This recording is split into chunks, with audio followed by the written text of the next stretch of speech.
Urheberin, werte Festgäste, Mesdames, Messieurs, très chère famille Gutmann. In ihrer 200-jährigen Geschichte hat die öffentliche Pfarrbibliothek St. Nikolaus wohl noch nie eine derart illustre Gästeschar empfangen dürfen. In aller Anwesenheit ehrt die Familie Gutmann, sie ehrt unsere Bibliothek und sie ehrt die deutschsprachige Gemeinschaft Belgiens. Der Anlass für unser Zusammenkommen hat in der Tat einen besonderen Stellenwert und eine hohe Symbolkraft. Eine jüdische Familie aus Brüssel, deren Vorfahren in Deutschland beheimatet und in der Kultur ihres Vaterlandes tief verwurzelt waren, schenkt der öffentlichen Pfarrbibliothek St. Nikolaus einen wertvollen Buchbestand aus dem Nachlass Leo Gutmanns, der 2009 in Brüssel verstorben ist. Monsieur Leo Gutmann était le dernier survivant d'une famille berlinoise à qui l'Allemagne hitlérienne avait pris d'abord la patrie, ensuite la dignité humaine, enfin la vie. La folie raciste atteignit un sommet de haine et de cruauté inimaginable jusque-là.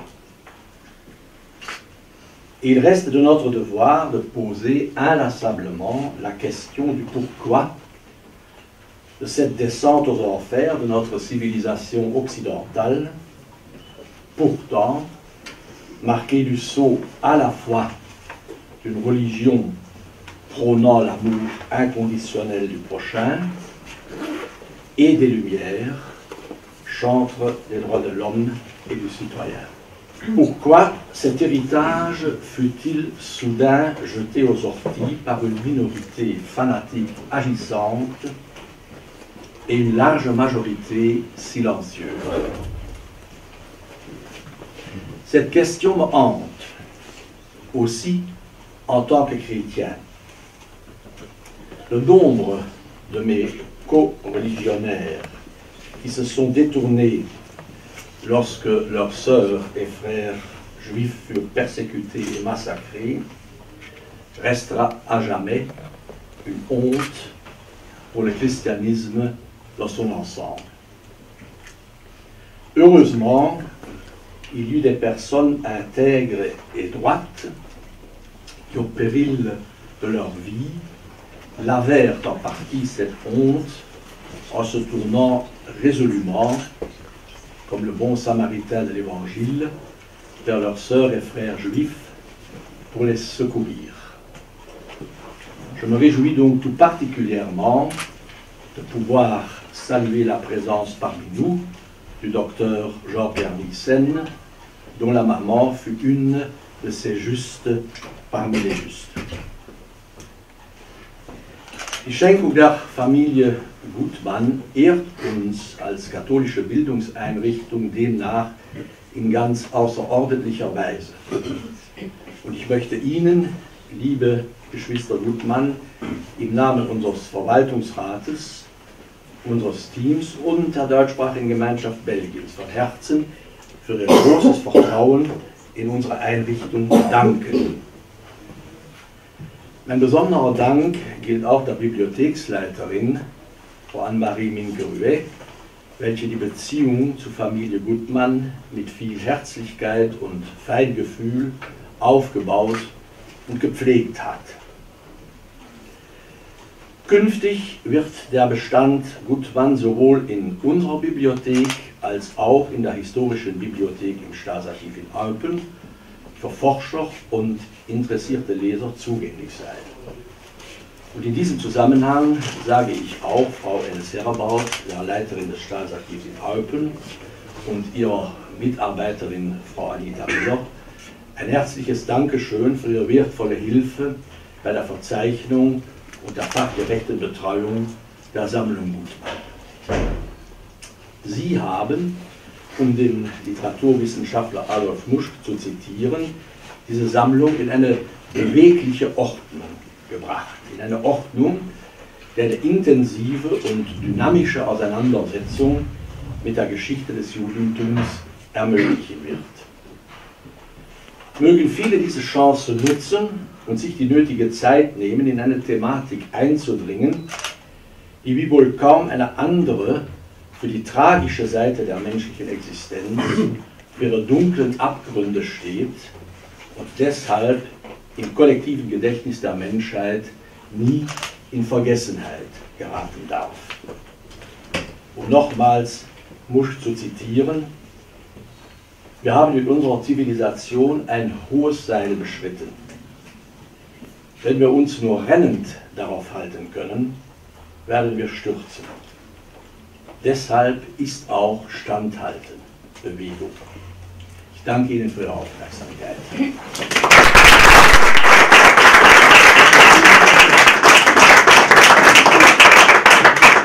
Und als Erinnerung an diesen Tag möchte ich Familie Gutmann die Geschichte unserer Bibliothek überreichen und die Hoffnung aus Merci bien. Et je cède maintenant la parole à Charlotte. Cher docteur, professeur Alfred Minck, Madame Anne-Marie Minck, nous ne savons comment vous remercier pour cette occasion unique. Nous voulions simplement offrir des livres à une bibliothèque. Et nous voilà aujourd'hui tous réunis en une cérémonie mémorielle. Très touchés par la présence des personnalités ici présentes que vous avez mentionnées, particulièrement le ministre Jean-Luc Ruck, ministre wallon du budget, des finances, de l'énergie, du climat et des aéroports. Le ministre Jean-Luc Ruck est présent, devait être présent avec sa maman, qui est née Gutmann d'origine. Donc, merci de votre présence et meilleurs vœux de rétablissement à votre maman. L'ambassadeur d'Allemagne, Martin Kotthaus, que nous remercions particulièrement pour sa présence et pour son soutien au sein de son ambassade, grâce aux dames Sandra Caroli et Florence Lamont, qui ont assuré les traductions vers l'allemand. J'ai particulièrement apprécié leur gentillesse et leur efficace coopération. Vraiment, c'était très émouvant. Merci beaucoup. Donc, je voudrais aussi présenter Julien Kleiner, président d'honneur du consistoire israélite de Belgique, qui lui-même fut enfant caché. Samuel Braille, représentant de l'ambassade d'Israël en Belgique, en charge des relations publiques. Chers amis, chers chères familles, en vos titres et qualités, nous vous remercions très chaleureusement pour votre présence. Nous sommes très émus. Nous n'en revenons pas. Après l'inauguration à Berlin-Est de la place Gutmann en 2008, du vivant de nos parents, par la bourgmestre Dagmar Pohl de Malsdorf-Hellensdorf, après la cérémonie et la pose de 7 pavés de mémoire organisés par des lycéens dans ce quartier qui avait choisi l'histoire de la famille Gutmann comme projet de citoyenneté en 2013.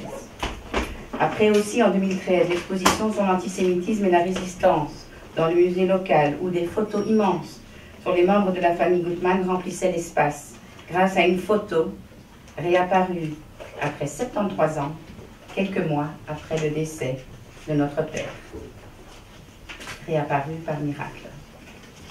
Après l'inauguration en août 2018 du tableau de mémoire dans le cimetière à l'adresse où la famille habitait, qui explique l'histoire de cette famille que nous n'avons pas connue et dont notre papa parlait si rarement. La parole sur cette période de sa vie lui était trop difficile, trop douloureuse. Et puis surtout, il voulait protéger ses 3 filles, nous protéger du mieux qu'il pouvait de tous les fantômes qui le hantaient. Il faut préciser que leur maison avait été détruite et que le terrain était devenu un cimetière sous le régime de la DDR. Et tout cela à cause et grâce au livre Juden in Lichtenberg, publié en 1995 par Thea Gopperstein et Norbert Stein. Ce livre présente l'histoire de familles juives, parmi lesquelles celle de notre papa. C'est le nom de sa famille Gutmann qu'il faut retenu par le conseil communal en 2007 pour donner un nom à la place qui n'en avait pas encore. En tant que seul survivant de sa famille, né Léopold Gutmann le 2 septembre 1925, il aura été témoin de l'évolution du mouvement nazi et des limitations imposées dans sa liberté de mouvement et de pensée. Du seul fait d'être juif, sa vie aura été une restriction évolutive et permanente de l'instauration de l'antisémitisme en Allemagne. Je voudrais, permettez-moi de vous lire en allemand le texte que notre papa a lu lors de l'inauguration de la place Gutmann à Berlin. Guten Tag allen Anwesenden und besten Dank, dass Sie gekommen sind. Unser Dank gilt insbesondere dem Bezirksamt Marzahn-Ellersdorf von Berlin, sowie die Bürgermeisterin Dagmar Pohle und all jenen, die an der Benennung des Gutmann-Platzes mitgewirkt haben. Es ist eine schöne Geste. Leider gibt es keine Grabsteine nach unserer Familie. Mehr als 20 Personen wurden deportiert und ermordet, obwohl alle überzeugte Deutsche waren, darunter auch meine 4 Geschwister und meine Eltern. Es war nicht leicht, 65 Jahre damit zu leben. Mein Vater und seine 3 Brüder dienten 1914 bis 18 natürlich für Deutschland, für ihr Vaterland. Sein Bruder Leopold fiel an der Front. Nach ihm erhielt ich meinen Vornamen. Sein Bruder Kurt war Sanitäter und rettete Hunderten von Kriegskameraden das Leben. Sein Bruder James verlor ein Bein an der russischen Front. Otto Gutmann, mein Vater, war in Belgien, Gent stationiert. Nach dem Krieg kehrte er mit seinen Brüdern nach Berlin zurück. Zu Hitlers Zeiten erhielten die Brüder Gutmann das Kriegsverdienstkreuz für tapfere Dienste im Ersten Weltkrieg.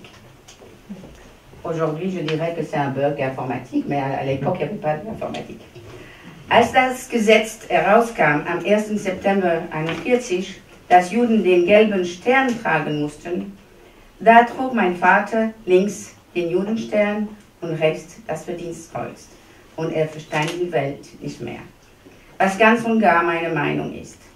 Meine Mutter Charlotte Weil Gutmann war eine fromme Frau und stammte aus Ungarn. Ihre Familie hatte mehrere Rabbiner. Der Oberrabbiner Rosenzweig von Berlin war ein Onkel meiner Mutter. Obwohl ich mit dem lieben Gott abgesprochen habe, möchte ich das alterwürdige Gebet unseres alten Volkes vortragen, das Kaddisch, für alle unsere Verstorbenen aus dieser furchtbaren Zeit. Ich danke Ihnen für Ihre Aufmerksamkeit und wünsche alle Anwesenden eine glückliche Zukunft. Leopold Gutmann, alias Gutmann, Léon Gutmann en Belgique. Après la fabrication. La fabrication était un chapitre dans le programme nazi, réservé aux juifs allemands qui tous devaient porter l'étoile jaune depuis le 1er septembre 1941, un décret qui s'appliquait à tous les pays occupés d'Europe. La fabrication, c'était le 27 février 1943. Ils ne savaient pas que ce jour-là, ils seraient déportés de leur lieu de travail obligatoire, dans ce cas IG Farbe, qu'ils ne rentreraient plus à la maison. C'était donc la séparation et le transfert vers le camp d'extermination d'Auschwitz, quelques jours après. Sa maman, Charlotte Gutmann, née Weil en Hongrie, dès son arrivée à Auschwitz, sera directement envoyée avec ses 2 filles, Eva et Maria, à la chambre à gaz. Quand le silence revenait, les nazis savaient qu'ils pouvaient rouvrir les portes et faire dégager les cadavres. Quand j'ai visité Auschwitz la première fois, mon père m'a demandé « Est-ce que la colline de cendres est toujours là ?» Son père, Otto Gutmann, qui a combattu pour l'Allemagne pendant la Première Guerre mondiale, avec ses 3 frères, comme ça a déjà été énoncé dans son discours, n'a pas survécu longtemps après son arrivée à Auschwitz. Probablement convaincu pendant trop longtemps que les Juifs allemands n'étaient pas concernés. Ensuite, il portait la croix de fer du côté droit et l'étoile jaune du côté gauche, comme ça a déjà été dit aussi. Il a voulu organiser le départ de sa famille via l'ambassade de Bolivie, mais c'était trop tard. Né dans une famille de négociants en papeterie, jusqu'à la crise de 1929, il avait une imprimerie spécialisée dans les cartes postales. Le frère cadet de notre père, Hans Simon, mourut exténué à Auschwitz. Il avait 16 ans. Son frère aîné, Berthold, engagé dans un groupe de résistants, fut arrêté en 1942 et envoyé à Riga. Il sera tué le 3 mars 1945 à Buchenwald, où son frère Léopold, notre père, arriva avec les rescapés de la marche de la mort. Avant l'arrivée de l'armée rouge qui libéra Auschwitz le 27 janvier 1945, les nazis avaient rassemblé tous les déportés valides pour les transférer de manière rude jusqu'au camp de Buchenwald en Allemagne, près de la ville de Weimar. Ce n'était pas la seule marche de la mort. Ce camp de travail et d'extermination fut libéré par les Américains le 11 avril 1945. Notre père aura donc survécu, par quelques miracles, au dur labeur, à la faim et à l'autorité barbare. Il n'avait plus que la peau sur les os. Ses oncles, tantes, cousins et cousines n'auront pas non plus survécu à l'horreur nazie. Vous auriez remarqué les deux orthographes du nom Gutmann, G-U-T-H-M-A-2-N, par rapport à Gutmann, G-U-T-M-A-N. Depuis sa déportation, il était devenu le numéro 105 946, tatoué sur son bras. Quand les Américains lui ont demandé son nom, il a répondu Gutmann, et il fut inscrit comme Goodman à l'américaine. A good man, which he was, and a wise man too. À son arrivée en Belgique, il sera installé à Linkebeek dans un home pour orphelins de la Shoah, soutenu par le Joint Distribution Committee américain.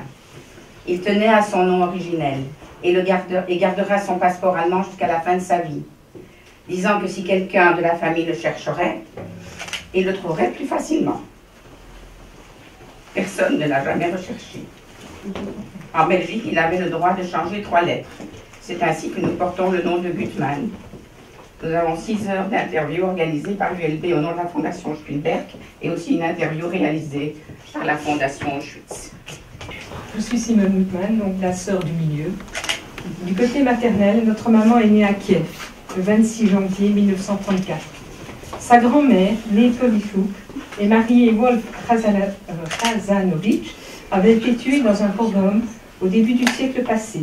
Leurs 2 filles, Tsila et Paula, devenaient orphelines alors qu'elles n'avaient pas 5 ans. Paula, notre grand-mère, le seul grand-parent que nous ayons connu. Quand la campagne Barbarossa de l'invasion allemande s'annonce en URSS en juin 1941, les Juifs de Kiev paniquent et veulent se sauver vers l'Est. Un ami de la famille, soldat de l'armée, arrive à voler des documents de transport qui allaient permettre à une quinzaine de personnes de sa famille de prendre le train et finalement être sauvées en Ouzbékistan. C'était le cas de Tsila et Paula et de notre maman Zina, âgée alors de 7 ans et qui, sur la route pénible, devra survivre à la mort de son petit frère.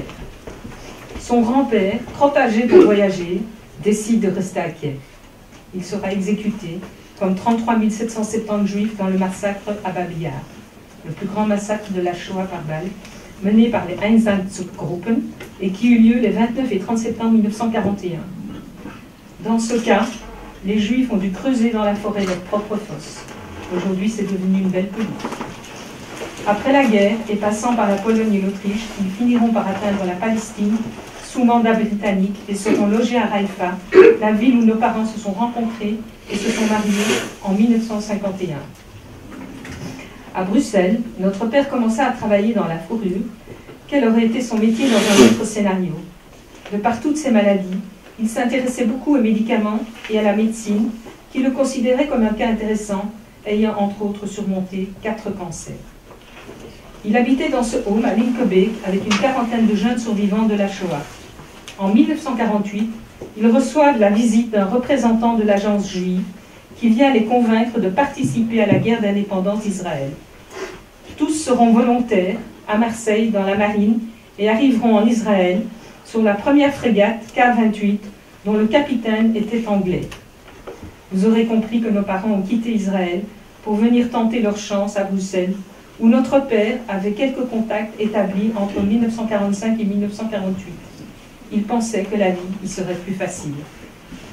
Je suis Charlotte Gutmann, la fille aînée. Après 30 années de thérapie, je peux affirmer qu'à ma naissance, j'ai reçu toutes les peurs de mes parents. Quand on me pose la question, je dis que la peur fait partie de mon ADN. Avec le temps, j'ai pris la distance de leur passé horrible. Mais je n'ai jamais voulu avoir d'enfant, de peur qu'on me les prenne. Je suis obsédée par la vie des déportés de la famille, à qui je pense souvent et qui m'ont manqué depuis toujours. Ces tantes, oncles et cousins que nous aurions pu avoir, aimer et partager des moments en famille. C'est une grande frustration que de vivre avec des fantômes et les non-dits des parents. Je suis aussi obsédée par le timing, partira-t-on, car la famille de notre papa n'ont plus pu quitter l'Allemagne quand Otto Guttmann a compris qu'il fallait partir. Il avait payé pour des passeports à l'ambassade de Bolivie. Je vis aussi dans l'angoisse de perdre ma liberté, de mouvement et de pensée. Le mouvement, ça va encore plus ou moins, mais la pensée, elle est déjà très retenue. Nos parents sont restés très proches d'Israël, et ce n'est peut-être pas un hasard si je me suis engagée depuis longtemps contre la désinformation sur ce pays et ses citoyens. Ma dernière contribution fut de publier un magazine de 24 pages pour le 70e anniversaire de l'État d'Israël. Ce fut un encart dans la Libre et dans l'ADH le 14 mai 2018. J'ai pris des exemplaires en français et en anglais pour ceux que ça l'intéresse. Merci. On me pose parfois la question, mais pourquoi votre famille reçoit-elle tant de reconnaissance? Je pense que le travail de mémoire en Allemagne est très impressionnant, surtout à Berlin. Mais peut-être y a-t-il une autre raison. Le fait d'offrir 350 livres en allemand à la bibliothèque de Penn est devenu un fonds Guttmann. Nous ne nous y attendions pas. Nous voulions simplement donner une deuxième vie à tous ces livres. Faisant partie du peuple du livre, nous vous sommes d'autant plus reconnaissants et vous remercions du fond du cœur. Il y a des livres sur le judaïsme, sur Israël, mais aussi des auteurs tels que Thomas Mann, ou Rainer Maria Rilke ou Goethe, ou encore des rapports de la Fondation Auschwitz dont le président s'est excusé, car il est à Berlin aujourd'hui. Nous sommes aussi ravis de vous informer que 50 livres de plus rejoignent le fonds Guttmann. Ils nous sont remis par nos amis Pedro et Paulette Weinreb ici. Paulette est présente ici. Les livres sont achetés au nom de leur maman, Brunhilde Rath Weinreb, dont ça aurait été l'anniversaire aujourd'hui, si j'ai bien compris. Née en Allemagne de l'Est, province de Saxe, de parents issus de l'Empire austro-hongrois, ayant vécu à Anvers, elle y rencontre son futur mari. Ils furent sauvés au Portugal, où Pedro et Paulette sont nés. Pedro et sa famille vivent aujourd'hui en Israël. Son épouse, Régine Strasberg, est l'enfant que ses parents, tous deux survivants d'Auschwitz, n'espéraient plus. Car sa maman avait été une des victimes du docteur Mengele. Comme mes parents, en quelque sorte, et pour ne pas briser une chaîne imaginaire, j'ai voulu garder la nationalité allemande, alors que mes sœurs sont toutes deux devenues belges à leurs 16 ans. Aujourd'hui, cela n'a plus d'importance, car moi non plus, je n'ai pas de descendance. Mais j'ai le sentiment d'avoir gardé la même identité que celle qui me vient de mes ancêtres paternels, dont le seul que j'ai connu et tant aimé est mon père. Je ne pouvais pas imaginer faire autrement que lui. Charlotte est notre aînée, et la mission de sa vie est d'honorer la mémoire des disparus, ceux de notre famille que nous avons connus et ceux que nous n'avons pas connus, et aussi et surtout de rétablir la vérité sur l'histoire qui nous a conduits jusqu'à aujourd'hui. Un jour, je lui ai demandé pourquoi elle se sentait si investie, et elle a répondu « Je sais ce qui est arrivé, mais ce que je veux comprendre, c'est comment on y est arrivé, par quels moyens et par quelle stratégie. » Nous sommes ici aujourd'hui pour que les livres de nos parents Léopold et Zina Guttmann élisent domicile dans la bibliothèque régionale d'Eupen. Vous aurez compris que notre famille a, du plus loin que de nos connaissances, toujours eu un lien avec les livres. Aujourd'hui, c'est notre neveu qui reprend le flambeau. Les livres sont, on peut le dire, une part importante de sa vie.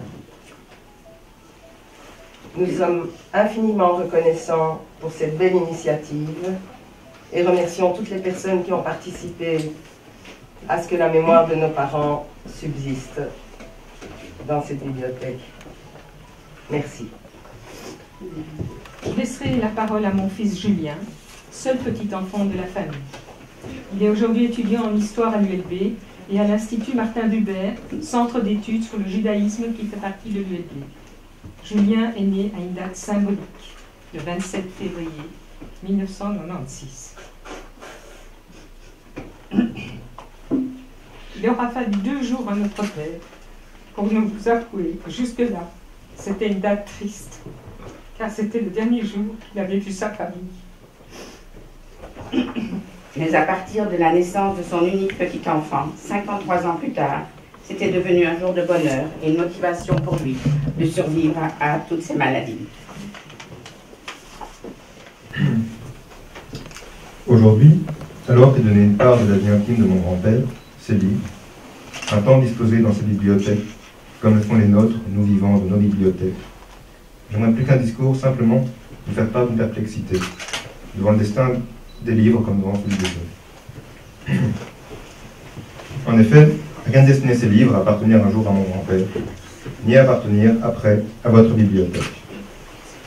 Si un livre ne peut en lui-même rien dire de son possesseur, nous pouvons par contre deviner son portrait, vaguement, en creux, lorsqu'on le rencontre dans une bibliothèque personnelle. Une bibliothèque personnelle est plus qu'une suite de livres, et celle-ci persistera grâce au cachet en souvenir de mes grands-parents. Il y a bien sûr des exceptions. Par exemple, lorsque le livre est annoté, contient des passages soulignés. Alors est balisée la sensibilité d'un homme, souvent inconnu de nous, dans un livre. On songe aux livres d'occasion que nous pouvons acheter.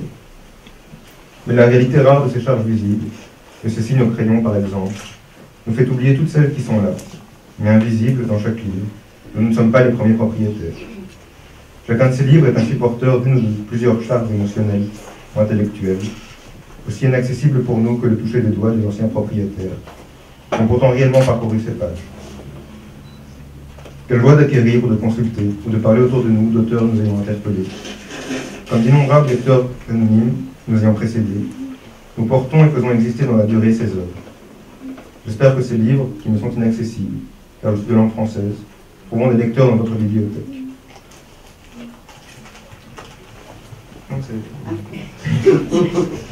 Comme rien ne destinait ces livres à votre bibliothèque, il en va aussi de tant de vie, encore aujourd'hui, qui finissent ailleurs, là où ils ne pouvaient prévoir, loin de leur lieu de naissance. Ils ont pour descendants des individus ne parlant pas leur langue maternelle, tel mon grand-père, mais aussi ma grand-mère. Né à Berlin, né germanophone, d'un père déjà berlinois et germanophone, les grands-parents de mon grand-père provenaient des territoires polonais annexés par la Prusse. Et sans doute, si pas ses grands-parents, au moins ses arrière-grands-parents devaient-ils s'exprimer en yiddish. La langue maternelle de la mère de mon grand-père, de Budapest, aurait, il semblerait, été le hongrois. Sous Joseph II, roi de Hongrie notamment, les Juifs d'Europe centrale furent scolarisés en allemand. Au XIXe siècle, les Juifs de Hongrie, après être passés à l'allemand, adoptèrent le hongrois dans la suite de la prise de conscience nationale hongroise. Nous avons une photo de la tombe des parents de Charlotte Weil, la mère de mon grand-père. L'épitaphe est en allemand. La situation linguistique de Charlotte Weil me hante parfois. Fille de germanophone, épouse à Berlin d'un germanophone, mère de germanophone, le hongrois n'aurait été pour elle qu'une parenthèse, comme l'a finalement été pour la famille Gutmann l'allemand, une parenthèse pour eux d'un ou deux siècles seulement. Ces données m'ont toujours laissé songeur. Nous pouvons tous l'être, nous demander dans quelle mesure nos descendants seront nos héritiers. Dans le cas juif, ces derniers siècles souvent, c'est la discontinuité qui semble être la continuité. Voyons-y un symbole de tout ce qu'il y a de fugace et d'instable dans nos vies humaines, que les vies humaines sont, elles aussi, faites d'une suite de parenthèses dont le lien nous interroge. Je vous remercie de m'avoir écouté. J'aimerais conclure par quelques vers de Nelly Sachs, poétesse vive berlinoise, concernant tout homme et femme qui, comme mes grands-parents, ont dû changer et de terre et de langue. Nous les migrants, nos chemins, nous les traînons derrière nous, comme des bagages, vêtus d'un lambeau du pays où nous faisions halte, puisant notre nourriture dans les poils de la langue apprise au milieu des lacs. Merci Julien.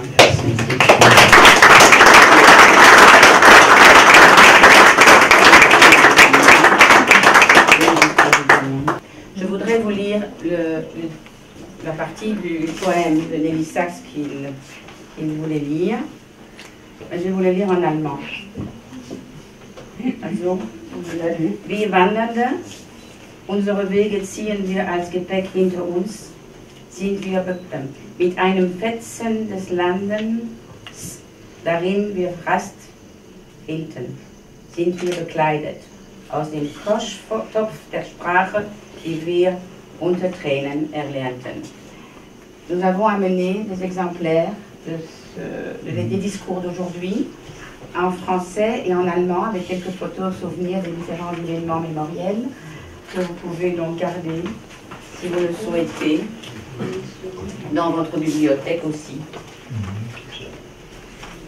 Merci. Merci Julien. C'est vrai que nous sommes tous émus et c'est un peu dur de replonger dans le passé. Avant de passer aux questions-réponses, si vous permettez, professeur Minck, permettez-moi de présenter en quelques mots nos amis qui nous ont accompagnés de Bruxelles pour cette journée à Eupen et leur dire notre profonde émotion de leur présence. Ils sont une majorité à partager notre vécu.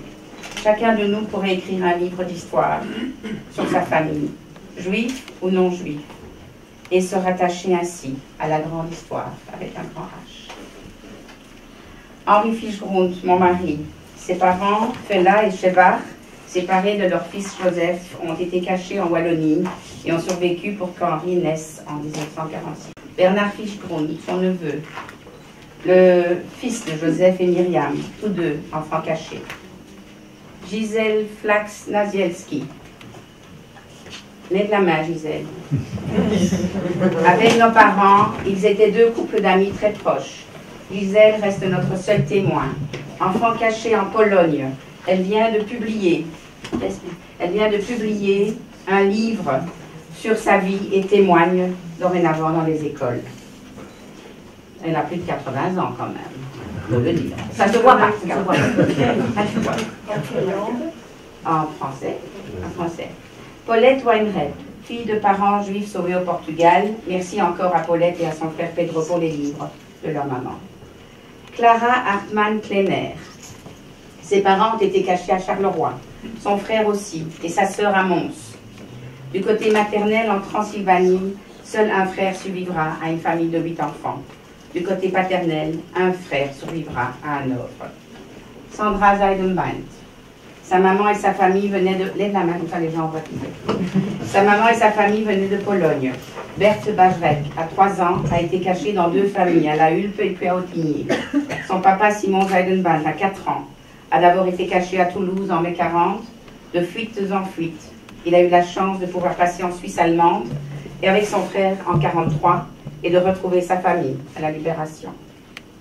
Vali Fidelman, dont le grand-père et ses frères ont fui Kiev au début du siècle passé. Vali, où tu es où? Elle ne sait rien de la vie de ses parents durant la Shoah. C'est un silence qui en dit long.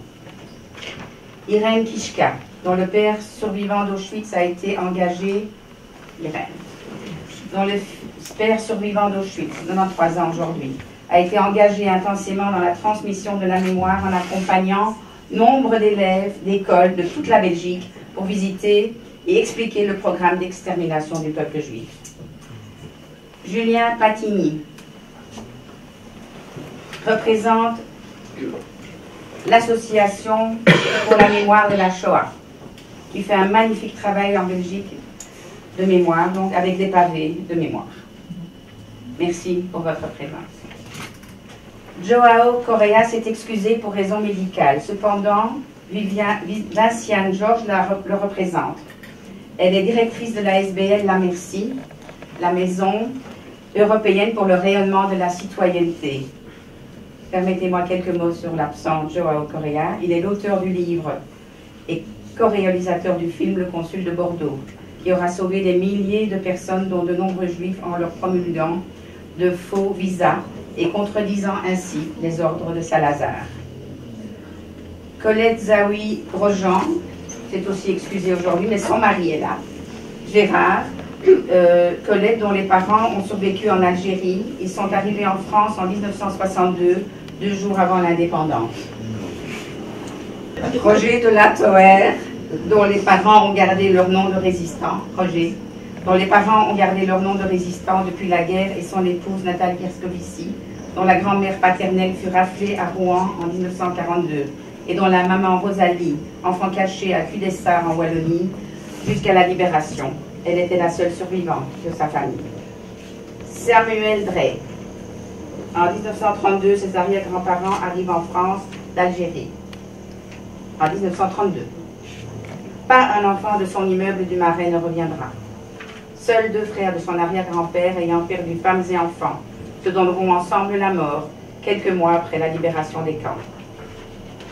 Patricia Campbell, une amie de Simone, nous témoigne son amitié en disant « C'est avec un énorme plaisir que nous vous accompagnons, Simone, Marianne et toi, dans cette belle démarche en mémoire à vos parents et en soutien au peuple juif. » Elle m'a annoncé dans le bus que sa grand-mère avait caché une famille, un couple de juifs pendant la guerre à Bruxelles. Son conjoint, Willy de Volder, m'a avoué pendant le bus en venant ici que son père, son oncle, pardon. Ça dépend ce que vous avez dit. Oui, ben voilà. Alors maintenant je me les mélange. Vous pouvez le dire à ma place, s'il vous plaît. Je vais me rappeler. Que son oncle est mort dans un camp. Il était résistant, arrêté en tant que résistant. Et son père a fui, a été arrêté et pour finir est devenu pilote à la RAF. Voilà, pilote à la RAF, les Anglais, avec les Anglais pendant la guerre. Voilà. Merci.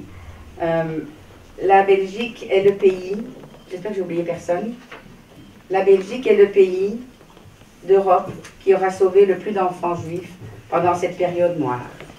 Plus de 4000 enfants ont pu survivre grâce à un réseau de résistants dont certains furent juifs. Mes sœurs et moi-même voulons aussi remercier de tout cœur le baron Jacques Brocchi, président du Sénat du Royaume de Belgique, qui lui aussi est concerné. Voici son témoignage. Il ne pouvait pas être des nôtres aujourd'hui.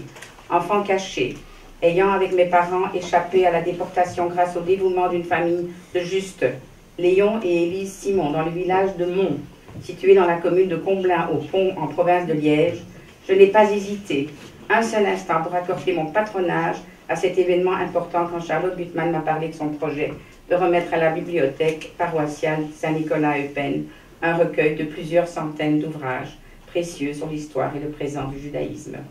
Baron Jacques Brocchi, président du Sénat du Royaume de Belgique. Nous terminerons notre intervention avec le petit-fils de Fanny Stern-Soucheki, la maman de notre amie Brigitte et grand-mère d'Amos. Donc la grand-mère d'Amos a été arrêtée à l'âge de 7 ans par la Gestapo à Bruxelles. Elle fut sauvée par le réseau de la résistance et cachée d'une adresse à l'autre. Amos, 11 ans, fait partie du chœur des enfants à l'Opéra de la Monnaie à Bruxelles. Il va nous interpréter a cappella en langue yiddish, le chant des partisans. Nous avons des copies, viens Amos, viens. Nous avons des copies de son CV assez impressionnant, et qui est plus long que certains CV d'adultes, hein, je vous le dis tout de suite. Il a déjà chanté en présence du roi, de la reine. Nous avons aussi fait des copies du diplôme des justes qui ont été délivrés aux personnes qui ont sauvé des membres de ta famille. Donc il y avait 2 familles de justes. Qui ne pouvaient pas venir aujourd'hui, avec qui nous sommes toujours en très bon contact. C'est la 4e génération. Bravo, félicitations. Donc j'ai ajouté des copies de ce diplôme, de 2 diplômes de justes de famille qui ont caché les membres de sa famille. Les justes parmi les nations reconnus comme tels par le mémorial de Yad Vashem à Jérusalem en mémoire à des victimes juives de la Shoah. Nous allons laisser le micro, parce qu'il voulait un micro, ce jeune homme. Il y a des... Sag niet keimer als du gehst dem letzten Weg. Gott schiemen bleien einfach stellen bleie Tag. Kommen wird nach unser ausgebänkte Show. Es wird erbeugt an unser Trott mir seinen Do. Kommen wird nach unser ausgebänkte Show. Es wird erbeugt an unser Trott mir seinen Do. Von grünen Palmen bis weißen Land von Schnee. Wir kommen an mit unser Bein, mit unser Weg. Und wo gefallen sie, das Spritz von unser Blut. Sprotzen wird dort unser Gwur, unser Mut. Und wo gefallen sie, das Spritz von unser Blut. Sprotzen wird dort unser Gwur, unser Mut. Wird die Morgen begegnen uns dem All. In der Nacht wird verschwinden mit dem Fall. Neu versammeln wird die Sonne dem Kajor.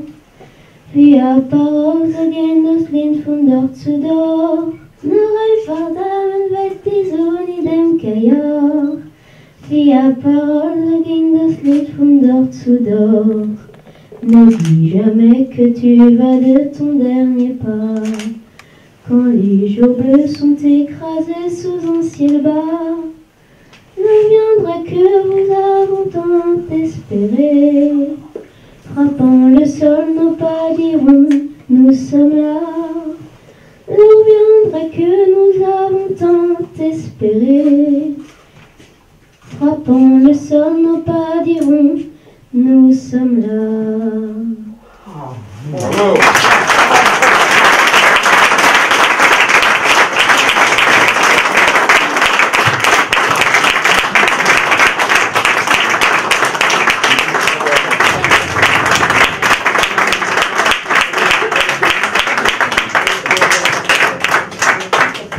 Chère famille Gutmann, liebe Familie Gutmann, je dois dire que il me manque un peu les mots après votre présentation qui m'a très touché. On a dit avant qu'il est important de savoir pourquoi ça s'est passé, mais en plus, il est important de prévenir quelque chose comme ça, que ça se passe de nouveau. Ich pense, für tous uns ici, für uns alle hier, ist das Wichtige, niemals wieder. Und das möchte ich ja doch noch mal betonen. Wir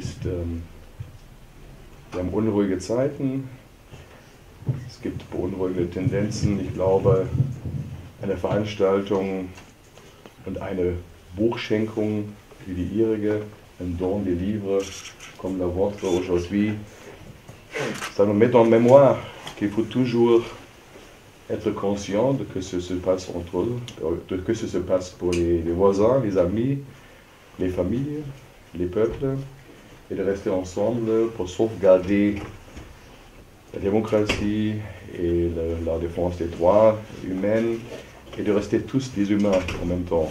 Et je pense que votre présentation nous a mis en mémoire et nous a fait souvenir votre famille, votre père. Quand j'ai lu son histoire, j'étais plus qu'ému.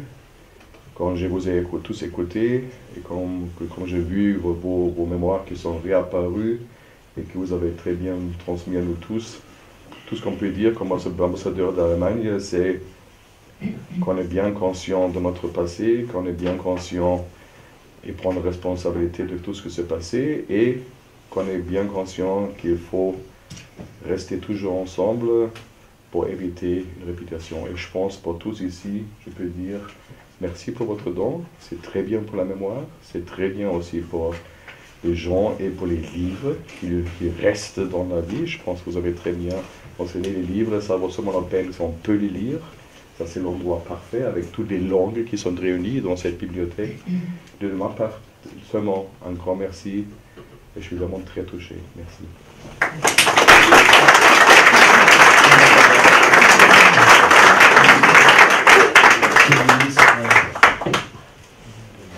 Merci de me céder la parole. Et je ne le fais pas seulement comme ministre du gouvernement wallon et pour avoir averti le ministre président de ma présence ici aujourd'hui, je le fais également à un titre plus personnel. Puisque, comme on vous l'a dit, ma maman qui devait m'accompagner était le même Gutmann, G-U-T-M-A-2-N. Oui, les orthographes sont diverses. Elle aurait dû m'accompagner, mais elle est aujourd'hui alitée pour avoir perdu elle-même il y a quelques semaines sa maman qui avait 107 ans. Il y a un temps pour tout. Et son frère Yvan, qui était un peu plus jeune. Et en vous écoutant, je me dis qu'il y a beaucoup de choses qui nous rapprochent. Mon frère, ma soeur et moi, nous avons eu cette chance dans la vie de pouvoir être élevés par notre grand-père, Joe Gutmann. je dis Joe parce qu'il faut croire qu'on anglicise tout à un certain moment, Joseph. Et pour avoir vécu les plus beaux moments sans doute de ma vie, encore que l'horizon est devant nous, et il faut toujours essayer d'élever le niveau de l'horizon quand on veut croire à ce qu'est l'avenir. Pour avoir vécu avec lui une quinzaine d'années, il nous disait, lui était d'origine polonaise, qu'il n'avait pas de famille, qu'il n'avait plus de famille. Et pourtant, je me souviens bien qu'il parlait de Léon. Je me souviens bien qu'il évoquait Léon, à Bruxelles. Ce qui ne veut pas dire qu'ils étaient frères, sans doute pas. Mais Léon, et puis vous avez cité Paula, et ce nom me revient également. Peut-être qu'il faudra à un moment donné creuser ces choses-là, mais c'est l'histoire, c'est le détour de l'histoire qui fait sans doute parfois, et heureusement, encore bien les choses, qui m'a permis de vous rencontrer dans ce qui était plus mes responsabilités ministérielles. Et puis il avait évidemment, comme vous aussi, cet attachement à Israël. Je l'ai vu pleurer une fois dans sa vie. Il était tout petit, bossu, pharmacien, quelqu'un dont on n'aurait pas beaucoup regardé le physique, si ce n'est son épouse qui l'a épousé. Mais une fois je l'ai vu pleurer, c'est quand Begin et Sadat ont signé les accords de paix en Israël. Je me souviens bien de l'endroit où nous étions encore dans la maison, au-dessus de l'officine. Je me souviens bien de ces images, et je me souviens d'avoir vu pleurer. Et mon frère, ma soeur, moi, nous étions là aussi, parce qu'il y avait quand même certaines disciplines qu'il fallait respecter. Et nous comprenions évidemment pourquoi. Mais tout ça fait qu'on ne peut pas, quand on a traversé votre vie, quand on a vécu ce que vous avez vécu, quand vous portez l'héritage qui est le vôtre et d'autres ici, et quand moi-même je me sens hérité de cet héritage-là, on ne peut pas faire les choses tout à fait comme les autres. Pas que la différence soit quelque chose d'innommable, c'est beau la différence. C'est le sel de la vie, la différence. Et donc, voir le don que vous faites dans un lieu comme celui-ci, une bibliothèque, où les livres sont à la fois la mémoire du passé, mais en même temps ce qui nous donne l'intelligence, le courage de regarder vers ce qui peut être demain amélioré. Je trouve que vous avez fait un choix judicieux. Dans une communauté germanophone, en plus, qui a cette place si particulière dans la Belgique, où les portes sont toujours plus ouvertes qu'elles ne sont fermées, c'est plein de symboles. C'est plein de symboles, et c'est aussi ce qui en fait la beauté. Je vais peut-être terminer par cela, parce que mon grand-père me manque tous les jours. C'est inévitable, tout comme vous me pardonnerez de l'évoquer très brièvement aussi, tout comme Jean Gaulle, puisque c'est Jean Gaulle qui m'a amené vers le Parti libéral. Moi, quand j'étais étudiant, j'appartenais à un mouvement d'extrême gauche qui s'appelait Alternative Libertaire. Voilà. Si j'avais pas croisé Jean Gaulle sur mon passage, sans doute que j'aurais fait peut-être autre chose dans la vie, mais c'est lui qui m'a attiré, je l'ai jamais regretté. Mais je vous dis ça, pourquoi? D'abord parce que un homme n'est grand, une femme n'est grande que par rapport aux convictions qui sont les siennes. Et les convictions qui sont les siennes sont celles qui doivent, et ça j'emploie très souvent, ou très peu souvent plutôt le mot doit, mais qui doivent d'abord respecter ce que sont aussi les convictions des autres. La tolérance. Et c'est uniquement comme ça que l'on peut avancer. Et donc quand je vous dis que mon grand-père me manque le jour, j'ai gardé de lui, non pas des livres, encore que le goût de la lecture. Je ne m'endors jamais sans livre. Quelle que soit l'heure à laquelle je rentre, je ne m'endors jamais sans livre. Je préfère m'endormir dans un fauteuil et avoir lu, que me plonger dans un lit sans avoir lu. J'ai gardé de lui un souvenir matériel. C'est un tissu. Quand je dis un tissu, une marque que l'on apposait sur ceux qui étaient d'origine juive et qu'on a appelé une étoile. Il semblait que c'était une étoile. Il le portait. Et moi, j'ai gardé ça de mon grand-père. Il y a mes enfants qui ne portent par hasard le prénom de Rachel et Nathan. Je ne sais pas comment ils feront pour le diviser, puisque nous ne l'avons pas divisé, mon frère, ma soeur et moi. Il a été dit que c'était l'aîné qui garderait l'étoile. Je ferai en sorte qu'il la garde aussi. Et cette étoile, oui, c'est aussi du symbole. Mais c'est un symbole tellement dur. Et le dernier élément qui nous rejoint dans le parcours difficile que votre papa a fait d'Auschwitz à Buchenwald, il a peut-être à Buquenois rencontré mon autre grand-père, qui a séjourné 3 ans, pour quand il est revenu ici totalement transformé aussi. Je n'étais pas encore né. Mais toutes les descriptions qui m'ont été faites par mon père correspondent aux descriptions que vous avez vous-même évoquées. Mais voilà, la vie nous porte parfois à un endroit, à un autre endroit. Ce qui nous réunit vraiment aujourd'hui, c'est votre qualité intellectuelle, c'est votre intelligence, et c'est surtout le message que vous portez par rapport à l'avenir. Et moi, je considère que je n'ai pas perdu aujourd'hui 1h30, même si vous savez que la situation politique est un peu agitée. J'ai gagné 1h30 de bonheur. Merci.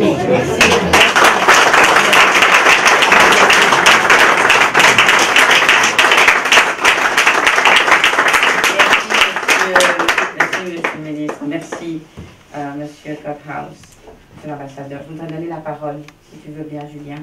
Vraiment? Oui, quelques mots de ta part. Julien, le baron Julien Kleiner est le président du consistoire israélite de Belgique. Il fut enfant caché, très jeune, et il a retrouvé son père après la guerre, mais sa mère bien après, puisqu'elle était envoyée dans un sanatorium en Suisse et qu'il l'a retrouvée en 1950. Merci, merci Julien. Je n'ai vraiment rien préparé. Je ne savais pas que j'allais prendre la parole. Donc je vais me laisser aller à mes émotions.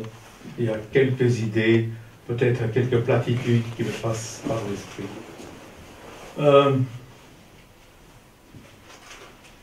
Plus jamais à Auschwitz n'est pas une certitude. C'est peut-être une mission.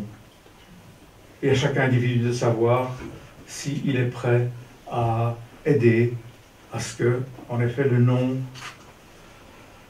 de ces lieux de détresse, de meurtre, ne réapparaissent pas dans d'autres pays, dans d'autres endroits, mais sous la même forme. Je crois, en effet, en tant qu'enfant caché, tout comme le papa que vous avez évoqué, la maman, que je suis une anormalité. Pourquoi? Parce que je suis né en 1939, de parents juifs, dans la bonne ville d'Ostende. En effet, il y avait une communauté juive. Et à la fin des 41, je me trouve sur une liste, la liste des juifs d'Ostende, avec à côté de mon nom, Tuyong, Tsuyong, trop jeune. Pourquoi? Je ne le sais pas. Peut-être parce que à ce moment-là, on pensait encore que, on faisait semblant que l'administration de la Kommandantur de Brugge, qui dirigeait Ostende, pensait encore que ça calmerait un tout petit peu les esprits. Je suis un peu une anormalité parce que la majeure partie des gens de mon époque n'ont pas survécu, n'ont pas eu la joie et le plaisir d'avoir une vie, n'ont pas pu aimer, n'ont pas pu détester. Ils n'ont pas eu ce que j'ai eu. Et en plus, j'ai eu une autre chance. C'est que né en 1934, 39, caché, merci ma femme me rappelle, une fois que j'essaie de me rajeunir. C'est la seule. Mais non, 40. C'était pas 44, c'est moi. Hein. C'est 44, c'est moi. Ah ouais, donc, j'ai eu cette vie, j'ai perdu le fil de mes idées, merci. Parce que tu étais né en 39, tu as eu la chance... Et j'ai eu la chance d'avoir un parcours scolaire normal. J'ai pu entrer en première de l'école primaire, mais combien de personnes juives, un peu plus âgées que moi, qui n'ont pas eu de carrière pédagogique, éducative, comme la mienne. Et voilà, j'ai survécu. Avec mes angoisses, et je n'ai pas consulté. Donc, mes angoisses qui sont là, mes angoisses par rapport à la société, par rapport à l'histoire, par rapport à l'histoire générale, et par rapport à l'histoire juive.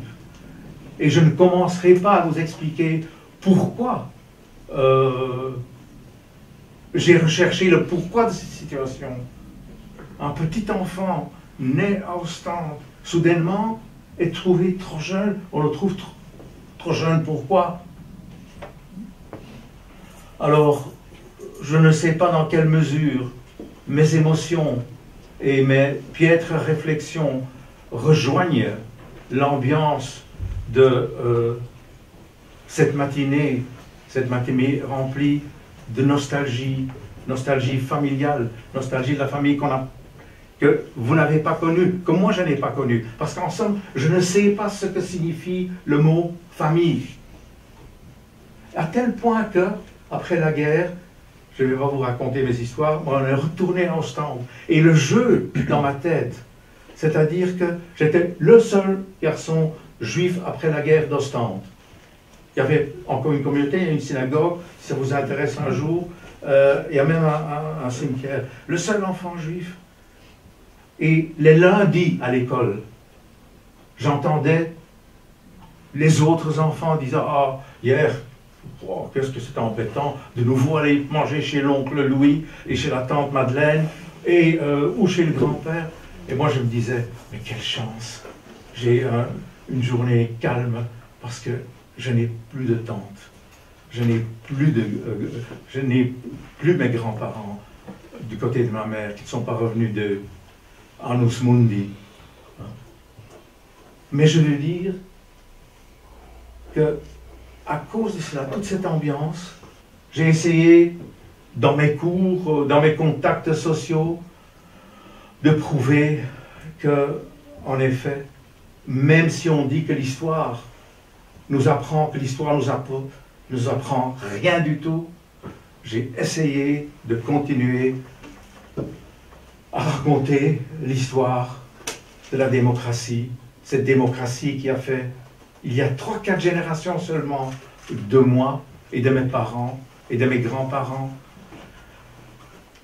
des personnes égales à d'autres, puisque il ne faut jamais oublier que dans l'histoire d'Europe européenne, les Juifs n'ont été émancipés que dans certains pays au début du XXe siècle et d'autres au XIXe siècle. Et c'est là grâce à la démocratie. Et mon combat pour la démocratie, que je semble perdre maintenant, eh bien, il a été inspiré par mes tristesses, mes joies, et un espoir que j'ose même appeler messianique. Merci.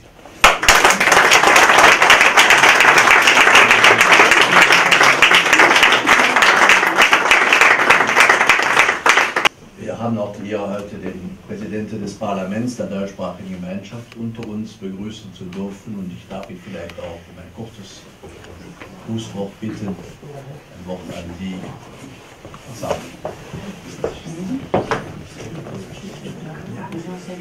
Ja, meine sehr geehrten Damen und Herren, Stefanie Gutmann, es ist mir wirklich eine Ehre, heute Morgen hier sein zu dürfen und mir geht es ähnlich wie dem Botschafter. Die Worte fehlen einem schon fast, wenn man diese Schicksale hier hört. Das ist wirklich ein sehr schwieriges Schicksal. Und wenn man selbst aus einer Zeit entstammt, wo man wirklich nur in Frieden und Wohlstand gelebt hat, dann fehlt einem fast schon der Bezug zu solchen schwierigen Schicksalen.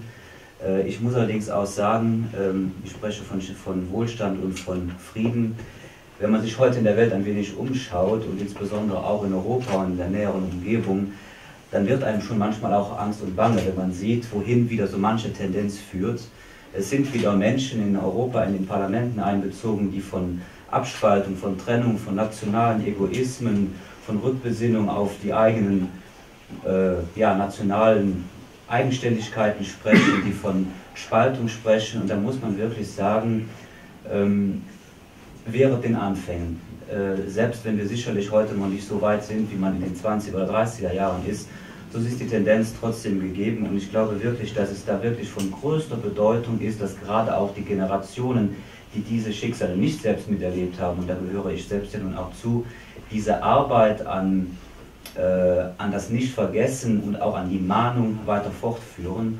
Und so ist es mir wirklich eine Ehre, je suis vraiment fier que c'est la Comédie Germanophone, que c'est une institution de la Comédie Germanophone qui peut maintenant héberger le don de votre famille.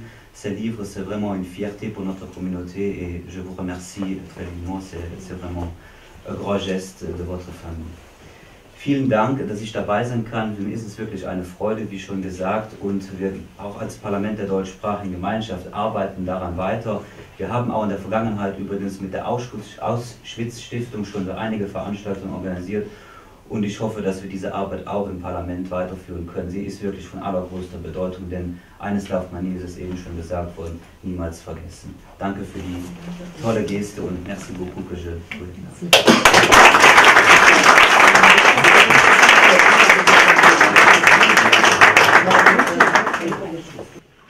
à la fin d'une série de prises de parole, à la fin de témoignages bouleversants. Je crois que nous sommes tous et toutes sous le coup de l'émotion. Et c'est difficile, après avoir entendu ces témoignages, de conclure. Aussi, je vous proposerai soit de poser des questions maintenant au cours des minutes ou de la demi-heure que nous avons encore devant nous, soit de le faire tantôt dans le cadre d'une petite réception, dans des échanges particuliers, où là, l'intensité de l'échange sera sûrement encore plus grande. Mais s'il y a donc des personnes parmi nous qui voudraient apporter encore leur propre témoignage ou qui voudraient prendre position par rapport à ce qui a été dit, c'est évidemment tout à fait la bienvenue. En ce qui me concerne personnellement, je suis donc historien de formation et je ne puis que appuyer ce que le baron Kleiner a dit. Après avoir pratiqué cette science pendant maintenant presque 50 ans, j'en viens malheureusement aussi à la conclusion que l'histoire n'est pas la maîtresse de l'humanité. Je suis parti dans cette idée quand j'ai commencé mes études d'histoire et je me rends compte que au fil des années, non, l'histoire c'est un éternel recommencement, c'est un éternel recommencement de bêtises, c'est un éternel recommencement de guerre, de cruauté, mais je crois que c'est aussi un éternel recommencement d'espoir. Et je crois que c'est à ça finalement, après 50 ans, que j'en suis arrivé, que l'histoire doit absolument continuer à porter un espoir en des jours meilleurs, un espoir en la possibilité qui est en chacun de nous de condamner, de combattre la bêtise, de combattre les personnes bornées, de combattre le fanatisme, l'intolérance. Et je crois que c'est ça la conclusion finalement provisoire de cette magnifique rencontre que nous vivons pour le moment. Nous sommes tous appelés individuellement et collectivement à ce combat. Monsieur le Président du Parlement a dit « Wehret den Anfängen », faites tout pour que ça ne recommence pas. Et je crois que chacun, dans son cercle d'amis, de connaissances, là où il travaille, là où il œuvre, à des tâches de bénévolat, a le devoir moral de s'élever contre les injustices, contre le racisme, contre la xénophobie, contre tous ces poisons qui, depuis que l'humanité existe, n'ont cessé de faire des ravages. Et je vous invite donc à mener chacun, chacune, ce combat personnellement, au nom de vos convictions collectives et au nom de vos convictions individuelles. Je sais que je n'ai pas besoin de rappeler cela aux membres de la communauté juive ici présente, je le fais à dessein en m'adressant aux autres personnalités ici dans la salle, notamment celles qui portent aussi une responsabilité politique. Et je vous remercie encore une fois au nom de la bibliothèque de tout cœur pour cette magnifique donation et surtout pour ces moments d'intense émotion que vous nous avez donné à vivre. Merci.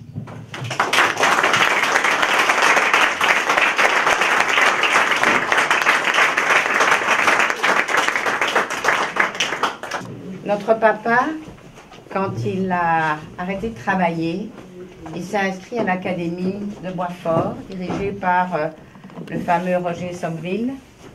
Et pendant 15 ans, il a peint des tableaux.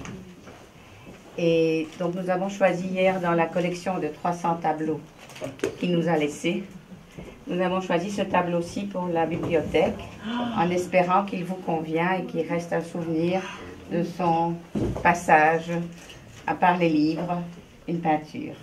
Voilà. Merci.